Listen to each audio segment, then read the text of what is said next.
Hey Drinking Buddies, thanks for supporting our pop-up events. You can pre-order Drinking Buddy snacks for pickup at Yakudori on Convoy in San Diego on October 7th, Lagu Cafe in Irvine on October 8th, and Tamaen in Lomita on October 9th. Head to www.okayamakoboUSA.com/popup to check out the menus and pre-order before we sell out. Pre-order now. But the thing about our sake was that it was made domestically, whereas other sake was just coming in from Japan. So it was a breath of fresh air. This is the Drinking Buddy Show, where we explore food, craft, beverage pairings, and the entrepreneurs and tastemakers behind them. I'm Frank, founder of Drinking Buddy Artisan Snacks. On today's show, Yuto Someya joins us to share the story of Yaegaki, the first sake brand to start brewing in the United States. We'll talk about their founding over 350 years ago, their pioneering move to Vernon in the heart of Los Angeles in the 1980s, and Roga, their new venture brewed through a digital collaboration between their toji in Japan and the brewing team here. Listeners of the Drinking Buddy Show get an exclusive 15% discount on Roga sake, available only at www.rogasake.com. That's ROGA sake.com. Use code TheDBShow from October 1st to October 31st, 2020 and get 15% off Roga Junmai and Junmai Daiginjo sake. Yuto Someya joined Yaegaki in Los Angeles in early 2019 after stints in airlines, import and export, and most recently at Kirin. As the public face of Yaegaki in the US, Yuto shares the stories behind the small but mighty team in Vernon, including their veteran female brewery manager Reiko Wade. I was born in Japan in 1986. I grew up in Fukuoka. I came to the United States at the age of 12. And I grew up in the Southern California area, mostly Orange County. Went to elementary, middle school, high school in the Huntington Beach area. And after that, I went to Cal State University of San Marcos, where I started working at Stone Brewing Company. I started as a busser, and I moved on to barback. So that's where I got to learn more about beer and wine as well. Stone was something big around San Marcos, as especially a college student. Once I turned 21, I started drinking more beer, and Stone was the it beer for that region of San Diego. It was about maybe 2 miles away from my college and where I lived. A friend of mine had been working there for a while, and the person told me how great of a company it was. So I decided to apply, and thankfully I got in, and from there it was history. I joined Yaegaki in 2019. And so I've been there for about a year and a half now. But prior to that, I was with Kirin Beer, and I worked there for about 2 years. Between that time, the regional beer to the major beer company, there was about maybe 8 years of where I worked as a trading company, exporting and importing. And before that, I worked at Japan Airlines as well. So I've had some different career. And when I was with the distribution company, we used to handle everything. And I wanted to kind of scale down the brands that I wanted to work with. And this Kirin Beer opportunity came up, so I took it. And I did that for about 2 years, and I wanted to venture into something different. And Yaegaki's position came up, and I decided to apply, and then I got in. It was kind of an opportunity and timing. To be honest, I knew nothing about sake till I joined Yaegaki. And that seems surprising to a lot of people because I am a native Japanese, and people might think that, all Japanese people know about Japanese sake, but I couldn't tell you the difference from Junmai to Junmai Ginjo to Junmai Daiginjo before I joined the company. Since I was 12 when I left Japan, I didn't have the chance to appreciate what Japan had to offer when it came to alcohol. Yuto shares the history of Yaegaki. Yaegaki was founded by the Hasegawa family, and the founder of Yaegaki is Eiga Hasegawa. He established the sake brewery and lumber shop in 1666. Sake making season is usually from October to March, so lumber shop was established to maintain the business flow. So they chose Banshu Hayashida to start Yaegaki because of the water source from Ibogawa River, and the land was well suited to grow the rice for sake. Hayashida area from Himeji is maybe about 40 minutes to the east. A lot of sake, a lot of fermented stuff, a lot of soy manufacturing companies out there, miso, you name it. The brand's name is from the Japanese classical poem. So Yaegaki is also involved in the bioindustry, food systems, and research and development.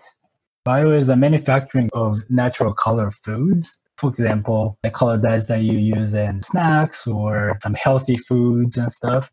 As for Yaegaki Food and System, they're involved in machinery for the production of fermented food. Since Yaegaki started as a sake company, they perfected the fermentation of koji. They create small machinery that can create koji mold. These machineries are used for soy, miso, and tofu. Yuto shares why Yaegaki decided to expand to Los Angeles.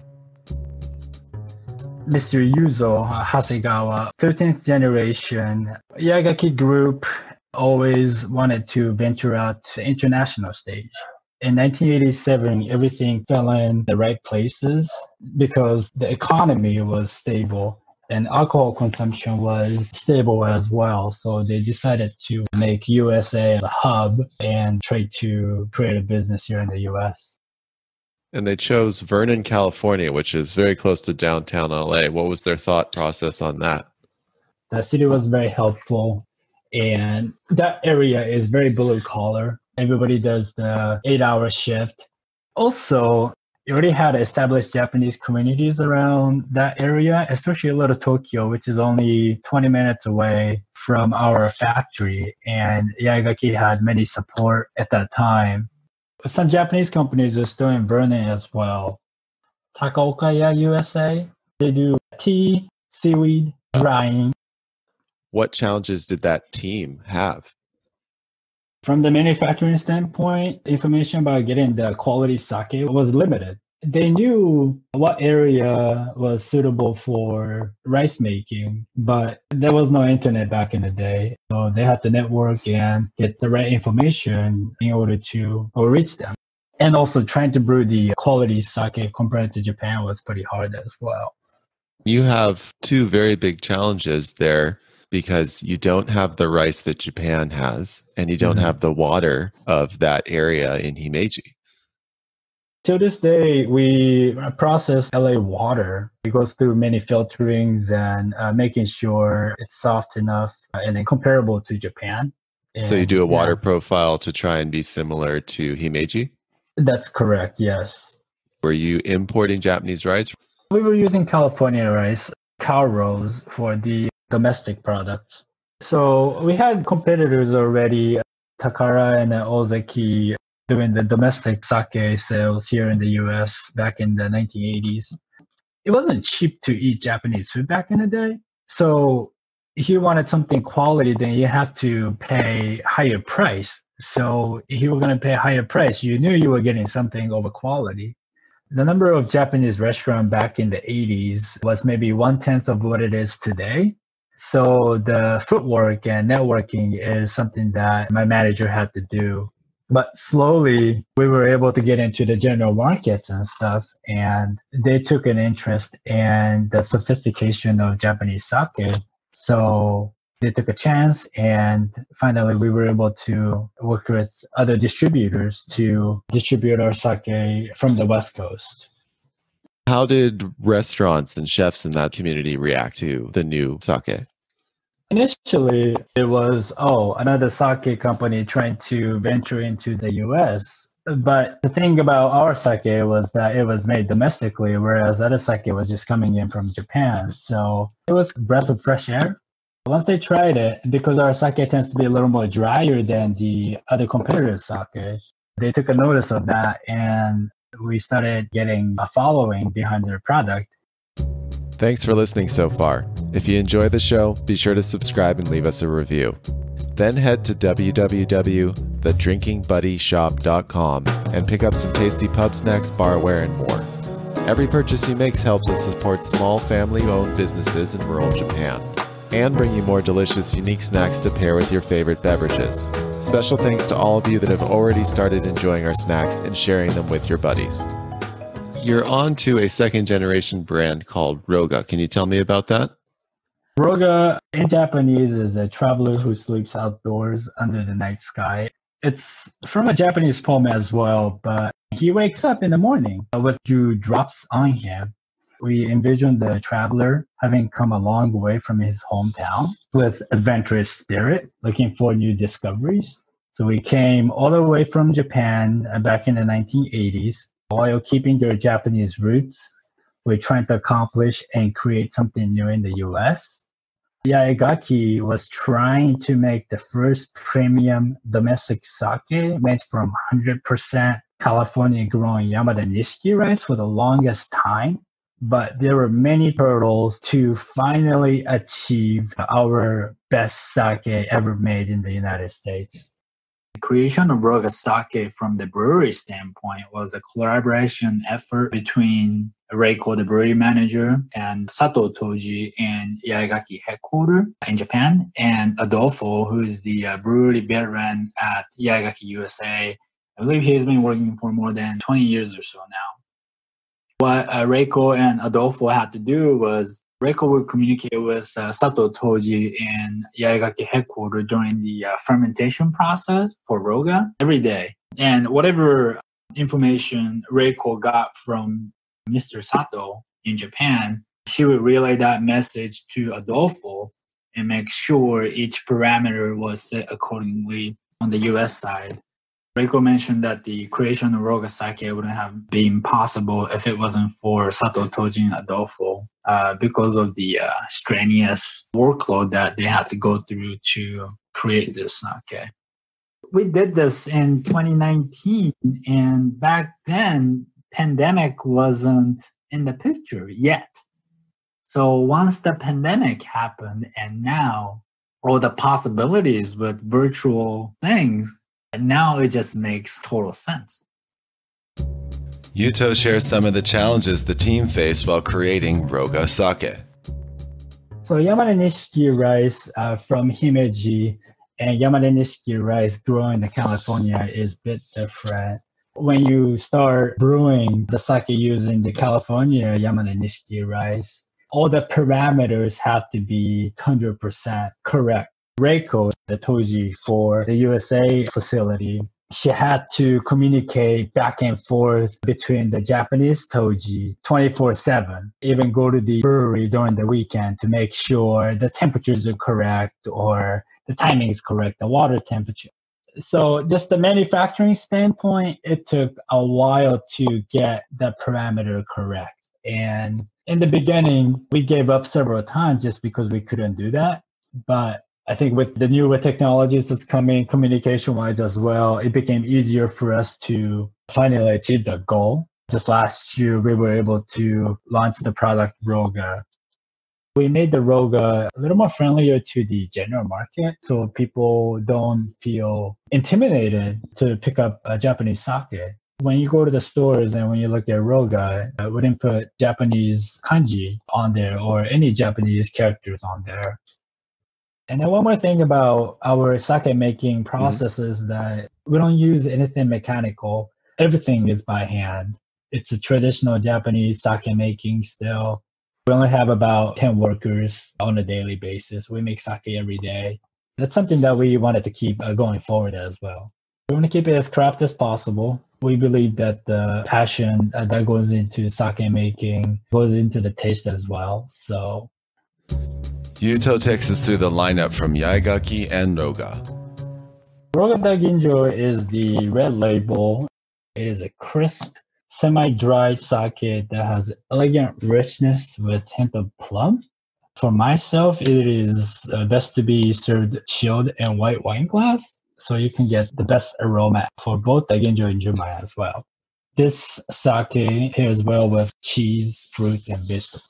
I usually like to drink it by itself because the characteristic of the Roga Daginjo is so sophisticated that I don't want to mix with other things, but I try with cheese and fruits. Fruits, especially cantaloupe, it goes perfectly well with this sake.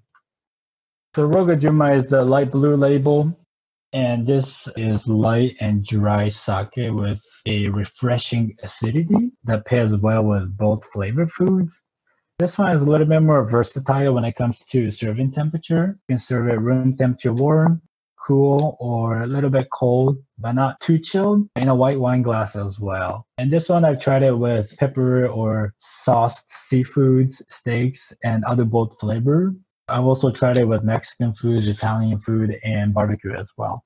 Especially in a hot summer day, this would be a perfect thing to pair with barbecue. Yaegaki Junmai is definitely our staple sake. This is very versatile, and many restaurants use it just because this one you can drink it all the way from chilled to warm, and you can pair it with any foods that's available: Asian, Italian, French, American, Mexican, Greek. The next one is probably my personal favorite, which is the Yaegaki Cloud Nigori unfiltered sake.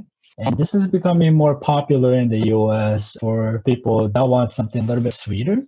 It's a well-balanced nigori because it's refreshing and milky taste, but it has a little bit of kick to it as well.